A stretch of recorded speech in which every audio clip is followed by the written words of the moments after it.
So the upcoming DJI ban in the States could be pretty catastrophic for drone lovers. DJI is cooked. By the end of this year, DJI could disappear from the US market. DJI is going to be banned in the United States of America. However, it could open the doors for other companies to come in and break that DJI monopoly on the camera drone market. So step up Potensic, who have sent me this drone a few months back to review, but because of work and life, I just haven't had the time to make a review video on it. But that has actually turned out to be a blessing, as very recently they have made a couple of new updates to the drone that make it extremely competitive, especially when you compare it to the entry-level DJI drones, such as the DJI Mavic 4K, which in particular is their entry-level drone. The Potensic Atom 2 is a drone that looks compact and friendly, but hides some serious capable tech inside. So I've been testing it in real-world conditions, and honestly, it has surprised me more than once. The drone comes with all the standard bits you would expect. So the drone itself, a controller, 2 extra batteries with a charging hub that fits 3 batteries in total, 4 sets of extra propellers, a charger, USB cable, extra cables for the controller connection to the phone, and everything fits neatly into this case, which just makes it a very easy grab and go solution. First impressions when flying a drone is it's light, portable, and actually feels more premium than I expected for its size. The folding arms click firmly into place, the gimbal is nicely protected, and the new controller design feels ergonomic, perfect for quick setups such as travel filmmaking. So the Atom 2 weighs under 250 grams, meaning you can fly in most places without heavy restrictions. However, despite its weight and size, it handles wind pretty well in my experience so far. I tested it out on this particularly windy day, and I got a warning a few times, as you would expect with a light drone like this, but it was still flying pretty well despite the conditions. So let's talk about the camera quality. The image sensor is a 1/2-inch CMOS sensor with an effective still resolution of 48 megapixels and an aperture of f1.8 with an approximate 26mm focal length. The 1/2-inch sensor in this is actually pretty sweet. It's a step up from most of the budget drones in this category, especially such as like the older mini drones, for example. It does help with gathering more light into this camera, and it does also have a better dynamic range because of it. The lens tilt itself for the camera is as you would expect with a camera drone like this, from -90 degrees all the way up to +20 degrees. And the video recording bitrate is up to 80 megabits per second, which is decent, not cinema grade. The digital zoom in the drone is convenient, but it does lose that kind of resolution and quality. The Atom 2 records up to 4K in 30 frames per second. And remember when I said that this drone has got better since I first received it? Well, that's because we now have PLOG, which is Potensic's new flat color profile designed for video creators that enjoy that experience of color grading. And in my opinion, it's actually made the footage look better once you record in that PLOG and then grade. This was a firmware update introduced with so many creators asking for it, as previously all we had was the normal color mode and HLG, which I wasn't particularly pleased with either of them. I just think that the dynamic range wasn't quite there. It looked quite artificial, but the PLOG has added a bit more softness to it and allowing you to grade the colors as you like. Yeah, it basically gives you a flatter image out of the camera, and for a drone this size and of this price, it's actually amazing to have that in this. Like, it's so good that they listen and they've updated it. You know, it looks a bit dull at first, the PLOG, but that's exactly what you want if you plan to color grade your footage later. It does preserve the highlight detail better in the sky, for example, and it keeps the shadows from completely crushing like you do quite often get in that normal mode. And it just lets you shape that final look in post how you would like. So yeah, complete transparency and honesty. Before that PLOG update, I wasn't that keen on the footage I was getting out of this drone, but that update has just changed everything for me, and it's actually a pleasure to be grading this footage now. I'm actually really enjoying it. The flight experience in the air from the Atom 2, as I mentioned before, it feels very stable, especially in GPS mode, as you'd expect. The setup and the takeoff are very quick, and it gathers those satellites and locks position confidently, even with that bit of wind that I mentioned earlier. Flight times, it is supposed to be roughly about 30 minutes per battery, which is standard now, I think, but realistically I found 23 up to 25 minutes, especially in those more moderate windy conditions. So in my experience so far with regards to signal, the control range is impressive. The video feed does stay solid, well beyond the typical line of sight, which is again pretty cool. I wasn't expecting it to be as good as it was, and yeah, like I said, for the kind of distance you would safely want to be flying, I think with a drone like this, I didn't really have too much problem with the signal breaking up. Some pixelation here and there, but nothing major. For the more experienced pilots, you've got sport mode, which gives you that snappier, faster feeling and allows you to just kind of zip the drone around a lot more. So let's talk about the controller.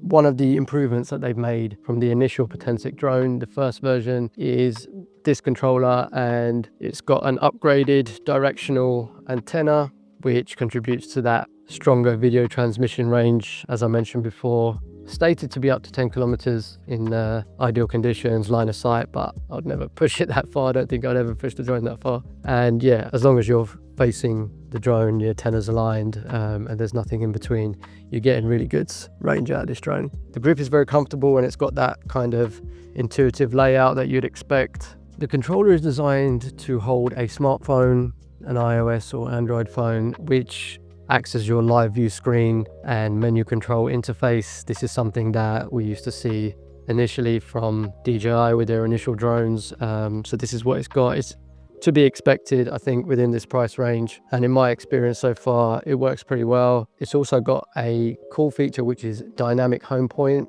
which is something I've never really seen before, which means that it does update your home point based on where your controller position is, rather than where you set it when you took off, which I think is a really cool feature, as it's basically updating your home point on the go dynamically. So if I move from one side of the field to the other, it's going to come back to me over there rather than here where I initially took off from. So this is really convenient, like especially if you're planning to move around, maybe you're flying from a car or something like that, I don't know. But yeah, that's pretty cool, I think. Overall, I do really love this controller. It is a bit of a downer that you do have to use your phone with it, if I'm being honest. Connecting the app, all that process, I feel it's a bit outdated, a bit old school, and a bit time consuming. Not to mention inconvenient if your phone battery is low, for example, or you need your phone. Well, remember again in the beginning when I said I'm glad I held off on this review until now. Potensic, again, have done something impressive, and their attitude so far has been so impressive that they actually have been listening to the forums and the groups to create a brand spanking new drone controller that has just launched, and it's got a smart screen inbuilt into the controller, so no phone required. That's literally just hit the market right now, so that's something that you'll be able to fly with the Potensic Atom 2, and like I said, that's more ideal for me. I don't have it right now because it's just come out, but yeah, I just think that really shows to me how serious Potensic are as a company to kind of fill that void, I think, that DJI might be creating, and potentially break the monopoly, as I mentioned earlier. So let's talk about the app and the intelligent features of the Potensic Atom 2. The app is straightforward and beginner friendly. It's got a really cool mode called the Follow Me mode that actually works much better than I expected, as you can see from this footage here. It keeps the subject centered in the middle while maintaining a nice smooth motion in the turns, and it also has another mode called Spotlight mode, which also keeps the subject centered. But with this one, you will need to stick input to make sure that the drone is also traveling. The other mode, the follow mode previously that I mentioned, literally flies by itself to AI track and follow the subject that you've selected. It's also got those standard AI quickshot modes that we have seen before and that work very, very well. Things like the rocket, the circle, and a few others. It's also got a new one that I've not seen before, which is the dolly zoom, which was pretty cool.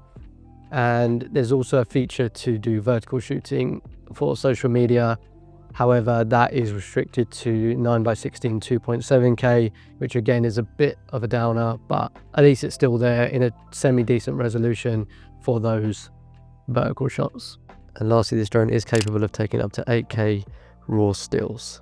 So like with any drone, any product, anything in life really, there are limitations, and the reality check, of course, it's not perfect. The Potensic Atom 2 does not, unfortunately, have full obstacle avoidance sensors, which is not ideal, especially if this is aimed at beginners.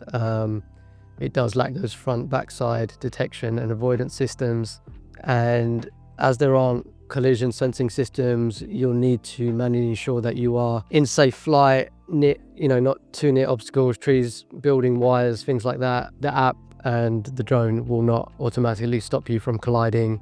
So yeah, you do just need to be really aware of your surroundings and make sure, especially if you're going to fly in those modes, those AI modes that where the drone flies by itself, that you are ready to stop if it's going to crash into something, because it won't stop by itself. And just make sure you only do it in an area that is not enclosed, nothing too close to it, as those follow and track mode and things like that will require you to pick those kind of open environments to avoid accidents. Now, a word on this is, I'm not just saying this, but I really believe that drone flying in the main should be flown manually. I rarely use quick shot modes. I rarely use modes that allow the drone to kind of fly itself. I'm always trying to learn how to control things manually as best as I can. Firstly, because I think it's more fun, and secondly, you just feel more in control. So it's up to you to decide how important sensors are and things like that. I mean, touch wood, I've never actually needed the sensors or had it's never actually helped me in any scenario. Take that how you will. I just think that it's not as big a deal. Maybe just for the following, the AI track following, it could be a little bit. You might want to do that in not so wide open spaces, and then in those scenarios you would want it to stop, especially if you want it to track you and you can't see where the drone is. That's maybe the only scenario I could see it being useful. But yeah, just a little bit of a rant there about that. Is I don't think it's as big a deal as some people make out to not have sensors and things, because maybe it's just because I fly FPV and FPV drones have no sensors. But yeah, I don't think it's as big a deal as what people think to not have sensors on it. And in the main, flying manually is something that you want to be doing most of the time, I think. All right, so low light performance is decent, but not great. As you'd expect from a 1/2-inch sensor like this, you will notice a bit of noise in the footage when the light goes down. There is an AI night mode, which also does work pretty decently. Again, for the price and the size, all these compromises that I'm talking about, I could definitely live with. The price for what you're getting, it's really good. So yeah, in conclusion, who is the Potensic Atom 2 for? I'd say mainly it's for those kind of content creators, beginners wanting that cinematic result from their drone, or just travelers who just want to have something reliable, a quick to set up portable drone, something that has PLOG inside of it, as I mentioned before. Very smooth gimbal, good quality camera. I think overall, the best way to describe this drone is that it does punch well above its weight, and it's the kind of product that does make you just want to go out and capture cinematic drone shots straight away, like, I'll be honest. And for me, that's always a good sign, and a good sign of a good design. Yeah, overall, I just think well done Potensic, like, for entering this market and keeping on improving, and I'm just excited to see what they come up with after this, the Atom 3 or something bigger. Yeah, let's get excited about new drone companies. I think I'm cool. I'm excited about it. Yes, like DJI is kind of up in the air at the moment, especially in America. Potensic entering the market. Let's see what happens. Thank you so much for watching, guys. I really do appreciate it. If you do want to purchase this drone, I've got a link down in the description that you can go and purchase it from. Thank you, Potensic, for sending this out to me and collaborating on this video. I really appreciate it as well. Take care, and I'm going to see you in the next video.